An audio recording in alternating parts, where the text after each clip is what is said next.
সেখানে এখানে কালো পোশাকের কোনো জায়গা নেই। হ্যাঁ, কালো শোক, শোকের দিন চলে গেছে। শোক দিয়ে আবেগ দিয়ে যেহেতু বাংলা জয় করা যায় না, সেহেতু সাহস দিয়ে বাংলা জয় করতে চাচ্ছি। আমি সূর্যের রং করে আসছি, আমি রক্তের রং করে আসছি, আমি কৃষ্ণচূড়ার রং করে আসছি।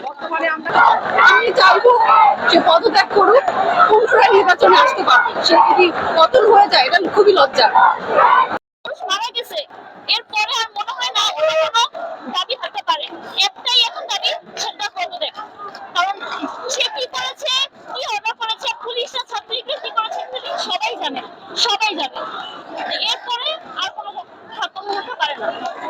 এটাই হচ্ছে কি মূলত মেইন কথা, যে আমাদেরকে স্বাভাবিকভাবে শান্তিপূর্ণভাবে কিন্তু আন্দোলন করতে দিচ্ছে না সরকার। পুরো বিশ্বে শান্তিপূর্ণ আন্দোলনের কিন্তু একটা অধিকার রয়েছে, কিন্তু বাংলাদেশে সেটা নেই। অথবা প্রথম 1-2 দিন শান্তিপূর্ণ আন্দোলন থাকে, বাট এরপরে কিন্তু সেটা একটা সহিংসতায় পরিণত হয়ে যায়। এ পর্যন্ত যে পরিমাণ মানুষ মারা গিয়েছে, সব সহিংসতায় মারা গিয়েছে। আন্দোলন করতে তো কেউ তো আন্দোলনে মরতে আসে না, তাই না ভাইয়া? কেউ মরতে আসে না।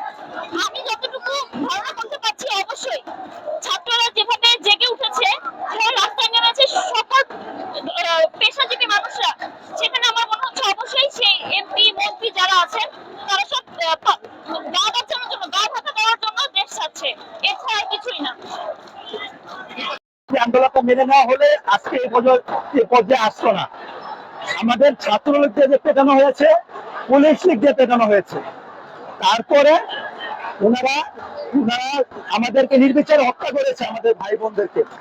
হাজার হাজার মানুষ আহত হয়েছে, শত শত মানুষ ছাত্ররা নিহত হয়েছে। এই পর্যায়ে আসার পিছনে আওয়ামী লীগ সরকারের সদিচ্ছাই দায়ী। এই জন্য ছাত্রদের সবসময় সদিচ্ছা ছিল এটা সুষ্ঠু ব্যবস্থা করার, সুষ্ঠু সিদ্ধান্তে আসার। তারপরে হলো গিয়ে আমরা আবারও 9 দফা ঘোষণা করলাম। 9 দফা ঘোষণা করার পরেও, 9 দফা দাবি দেওয়ার পরেও তারা দাবি মেনে নেয়নি।